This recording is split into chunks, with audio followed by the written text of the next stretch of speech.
અંબાજીમાં 89 જેટલા દબાણકારોને તંત્ર તરફથી નોટિસ ફટકારવામાં આવતા મામલો ગરમાયો છે। મહત્વનું છે કે રબારીવાસમાં પાછલા 50 વર્ષથી લોકો વસવાટ કરે છે। જો કે 1200 કરોડના ખર્ચ થતા વિકાસલક્ષી કામો સંદર્ભે તંત્ર દ્વારા નોટિસ ફટકારતા રહીશો મકાન બચાવવા રજૂઆત કરી રહ્યા છે। કોંગ્રેસના ધારાસભ્ય કાંતિભાઈ કરાડી, પ્રવક્તા લાલજીભાઈ દેસાઈ સહિત માલધારી સમાજના આગેવાનો અને અસરગ્રસ્તો મોટી સંખ્યામાં એકઠા થયા છે।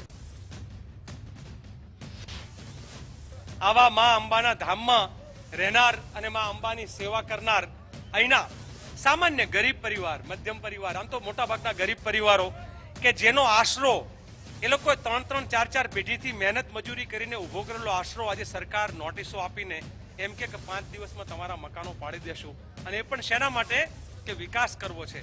આ કયો આ વિસ્તારના અંબાજીની અંદર વિકાસ કરે ત્યારે સૌથી પહેલા બુલડોઝર ગરીબો ઉપર ફેરવી રહી છે।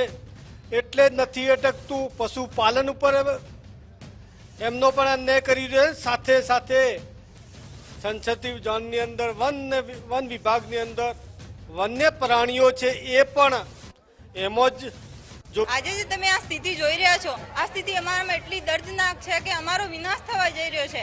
આવી વિનાશની ઘડીમાં અમારે ક્યાં જવું જ્યારે સરકાર અમારી કશું સાંભળતી નથી।